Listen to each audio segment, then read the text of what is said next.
Hello my dear students. इस video में हम पढ़ेंगे कक्षा 12वीं की पुस्तक आरोह से ली गई कविता रुबाइयाँ और गज़ल का सेकंड पार्ट, जिसमें मैंने गज़ल के बारे में पढ़ाया है, जिसे फिराक गोरखपुरी जी ने लिखा है। इसका पहला पार्ट देखने के लिए आप मेरी पिछली वीडियो देखिए, जिसमें मैंने रुबाइयों का वर्णन किया है। कवि फिराक गोरखपुरी जी ने इस गज़ल में दर्द और पीड़ा के साथ साथ अपने मन की पीड़ा को भी प्रस्तुत किया है। इस गज़ल के माध्यम से वह कहता है कि लोगों ने हमेशा उसके ऊपर कटाक्ष किए हैं और उसकी किस्मत ने कभी भी उसका साथ नहीं दिया। नौरस कूचे पंखुड़ियों की नाजुक गृहें खोले हैं, या उड़ जाने को रंगोबो गुलशन में पर तोले हैं। नौरस, नौरस होता है नया रस। गुंचे, गुंचे होता है कली। नाजुक, कोमल। गृहें, गृह होता है गुत्थियाँ, बंधन, गांठें। कवि कहता है कि बसंत ऋतु में जब चारों तरफ फूल खिल जाते हैं, तो बसंत ऋतु में नए रस से भरी हुई कलियों की कोमल पंखुड़ियों की गांठें खुल रही हैं, अर्थात धीरे धीरे फूल कली से फूल विकसित हो रहा है और वे धीरे धीरे फूल बनने की ओर अग्रसर है। ऐसा लगता है मानो या उड़ जाने को रंगो बू गुलशन में पर तोले हैं।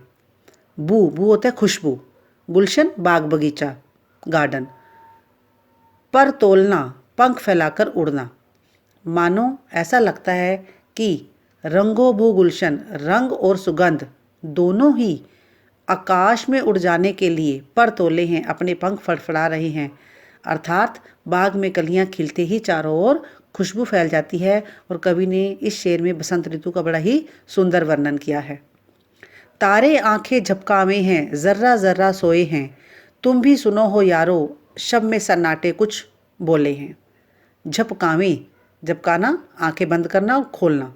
जर्रा जर्रा, जर्रा जर्रा होता है कण कण। शब, शब होता है रात।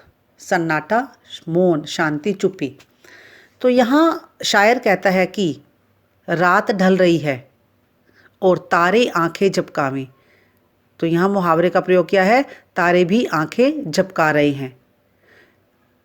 ऐसा लगता है कि कभी अपनी आंखें खोल रहे हैं और कभी बंद कर रहे हैं, उनींदे से लग रहे हैं। जर्रा जर्रा सोए है, इस समय सृष्टि का जर्रा जर्रा, कण कण सो रहा है, शांत है।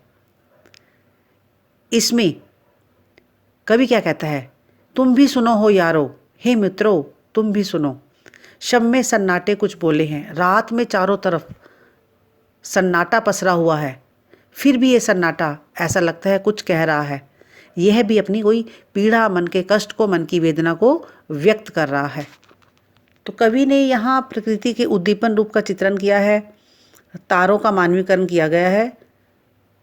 प्रसाद गुण के साथ साथ उर्दू शब्दावली का कवि ने प्रयोग किया है। प्रकृति का बड़ा ही सुंदर वर्णन यहाँ कवि ने किया है।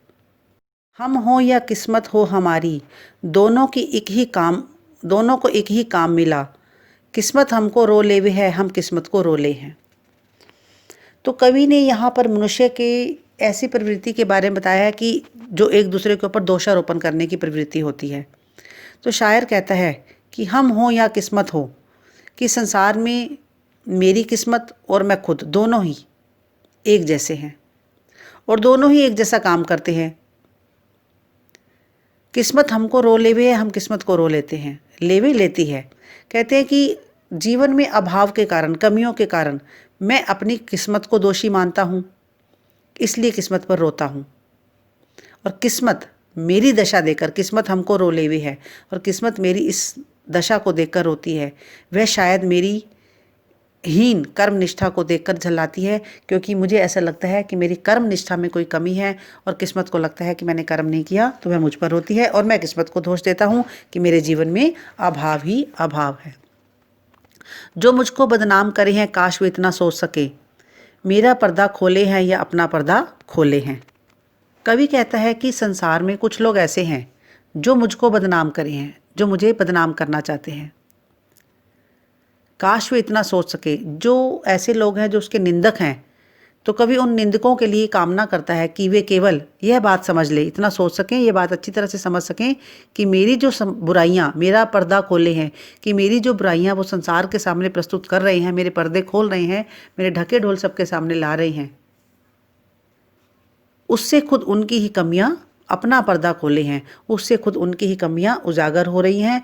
वे मेरी पोल खोलने की बजाय अपना पर्दा, अपनी पोल खोल रहे हैं। तो शायर ने यहाँ पर दूसरों को बदनाम करने वालों पर व्यंग किया है, गज़ल छंद है, उर्दू भाषा का प्रयोग किया है। ये कीमत भी अदा करे हैं हम बदरुस्ती ए होशो हवास, तेरा सौदा करने वाले दीवाना भी होले हैं। तो यहाँ पर कवि ने प्रेम की कीमत अदा करने के बारे में बताया है। कवि कहता है कि हम ये कीमत भी अदा, कीमत होता है मूल्य और अदा होता है चुकाना, बदसूरती होशो हवास, विवेक के साथ, सोच के साथ, समझदारी के साथ, पूरे होशो हवास में। दीवाना होता है प्रेमी। कवि कहता है कि मैं पूरे होशो हवास में, पूरे विवेक के साथ तुम्हारे प्रेम के लिए पूरी कीमत अदा कर रहे हैं। मैं अदा कर रहा हूँ। हम तुम्हारे प्रेम का सौदा करने वाले हैं, तेरा सौदा करने वाले, हम तुम्हारे प्रेम का सौदा करने वाले हैं। इसलिए, इसके लिए हम तुम्हारे चाहने वाले, तुम्हारे प्रेमी, तुम्हारा दीवाना बनने को भी तैयार हैं। कवि कहता है कि जो प्रेमी है वह समाज की नज़रों में पागल होता है, तो मैं इस पागलपंती को करने के लिए भी तैयार हूँ। तेरे गम का पासे अदब है, कुछ दुनिया का ख्याल भी है, सबसे छिपा के दर्द के मारे चुपके चुपके रोले हैं। इसमें शायर ने अपने प्रेम की पीड़ा को व्यक्त किया है। तो कवि यहाँ अपनी प्रेमिका से कहता है, तेरे गम का पासे अदब है। गम होता है दुख, पासे अदब लिहाज या सम्मान का भाव, उसके प्यार के प्रति उसका सम्मान, कि मुझे तुम्हारे गम का पूरा ख्याल है, मैं तुम्हारी पीड़ा का, तुम्हारे दुख का पूरा सम्मान करता हूँ, परंतु मुझे कुछ दुनिया का ख्याल भी है, परंतु मुझे संसार का भी ध्यान है। यदि मैं हर जगह तुम्हारे लिए, तुम्हारे द्वारा दिए गए दुख को सबके सामने गाता फिरूंगा, तो दुनिया मेरे परिणाम, जो मेरा प्यार है, मेरा जो प्रेम है, उसको बदनाम करेगी। इसलिए मैं इस पीड़ा को सबसे छिपा के, दर्द के मारे इस पीड़ा को मैं सबसे छिपा लेता हूँ और अपने हृदय में छिपा लेता हूँ, और चुपचाप, चुपके चुपके रोले हैं, और मैं चुपचाप अकेले में रो लेता हूँ। कहने का मतलब ये है कि जो प्रेमी अपने दुख को संसार के सामने प्रकट नहीं करते, वे अपने दुख को अपने अंदर ही अंदर पी जाते हैं और अंदर ही अंदर रोते रहते हैं। तो यहाँ पर वियोग श्रृंगार रस है, चुपके चुपके में पुनरुक्ति प्रकाश अलंकार का प्रयोग किया गया है और विरह भावना को प्रस्तुत किया गया है। फितरत का कायम है तवाजुन, आलमे हुस्नो इश्क में भी उसको उतना ही पाते हैं खुद को जितना खोले हैं। फितरत होता है स्वभाव, कायम स्थापित करना, तवाजुन संतुलन, बैलेंस, आलमे हुस्नो इश्क प्रेम और सौंदर्य का संसार, खुद होता है स्वयं। तो इस शेर में कवि ने प्रेम की प्राप्ति का एक उपाय बताया है। कवि कहता है कि आलमे हुस्नो इश्क, कि प्रेम और सौंदर्य के संसार में तवाजुन, संतुलन कायम है। इसमें हम उतना ही प्रेम पा सकते हैं जितना हम स्वयं खोते हैं, उसको उतना ही पाते हैं खुद को जितना खोले हैं। कहने का मतलब ये है कि प्रेम में पहले स्वयं को मिटाना पड़ता है, अपना सब कुछ खत्म करना पड़ता है। जो व्यक्ति जितना अधिक प्रेम में समर्पण का भाव रखता है, उतना ही अधिक प्रेम पाता है। तो दूसरे के प्रेम को पाने के लिए अपने प्रेम को भी खोना पड़ता है, उसके लिए समर्पण की भावना रखनी पड़ती है।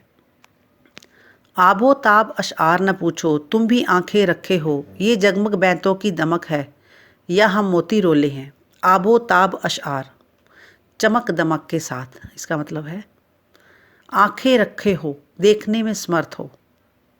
बैंत, बैंत होता है शेर, दमक होगी चमक, मोती रोले आंसू छलकना।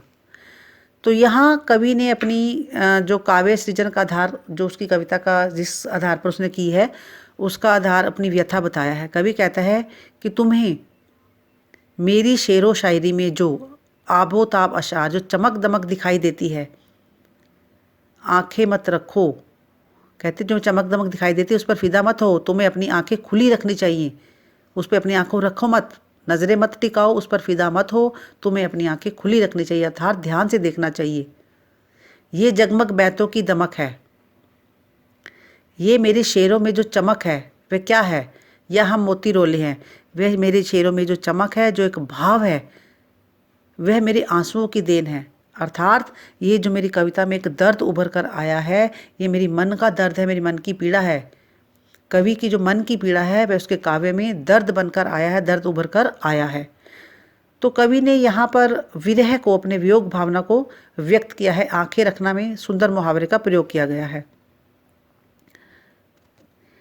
ऐसे में तू याद आए है अंजुमने मय में रिंदों को, रात गए गर्दू में फरिश्ते, बाबे गुनह जग खोले हैं।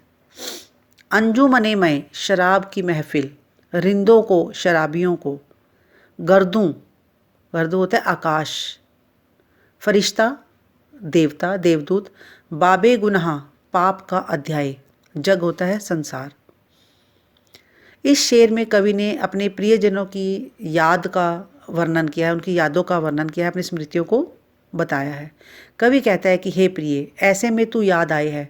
इस वियोग के समय तुम मुझे इस तरीके से याद आते हो कि जैसे शराब की महफिल में शराबियों को शराब याद आ जाती है, रिंदों को शराबियों को शराब याद आ जाती है। तथा रात गए, आधी रात के समय, गर्दूं आकाश में, फरिश्ता जैसे आधी रात के समय आकाश में देवदूत संसार के पापों के गुनाह होते हैं, पाप संसार के पापों के अध्याय खोलते हैं। ऐसे ही तुम मुझे याद आ गई हो, तुम्हारा प्यार, तुम्हारा समर्पण, सब कुछ मुझे याद आ गया है। सदके फिराक एजाज़े सुखन के, कैसे उड़ा ली है ये आवाज़, इन गज़लों के पर्दों में तो मीर की गज़लें बोले हैं। यहाँ पर जो शायर है अपनी ही शायरी पर मुग्ध है। वह कहता है कि सदके होता है कुर्बान जाना, एजाज़े सुखन बेहतरीन काव्य है, पर्दा होता है चरण। तो फिराक कहते हैं कि उसकी गज़लों पर लोग क्या होते हैं, सदके कुर्बान होते हैं, मुग्ध होते हैं कि कैसे उड़ा ली ये आवाज़, कि हे शायर, हे फिराक, तुमने इतनी अच्छी शायरी कहाँ से सीख ली, कहाँ से तुमने ये आवाज़ पाई, कहाँ से तुमने ये शब्द सीखे, कहाँ से सब कुछ सीखा। तुम्हारे इन गज़लों के शब्दों में तो हमें मीर एक कवि है, मीर कवि की गज़लों की समानता दिखाई पड़ती है। कहने का भाव यह है कि जो कवि की शायरी है वह प्रसिद्ध कवि मीर के समान बड़ी ही श्रेष्ठ और उत्कृष्ट है। तो लोग जब उसकी शायरी को सुनते हैं तो वह उसकी तुलना उससे करते हैं। उड़ा लेना मुहावरे का अर्थ होता है चुराना, तो यहाँ मुहावरेदार भाषा का प्रयोग किया गया और कवि इस शेर में अपनी स्वयं की प्रशंसा कर रहा है। तो इस तरह से कवि ने इस गज़ल में अपने दर्द और पीड़ा को व्यक्त किया है। आई होप आपको ये कविता अच्छी तरह से समझ आ गई होगी।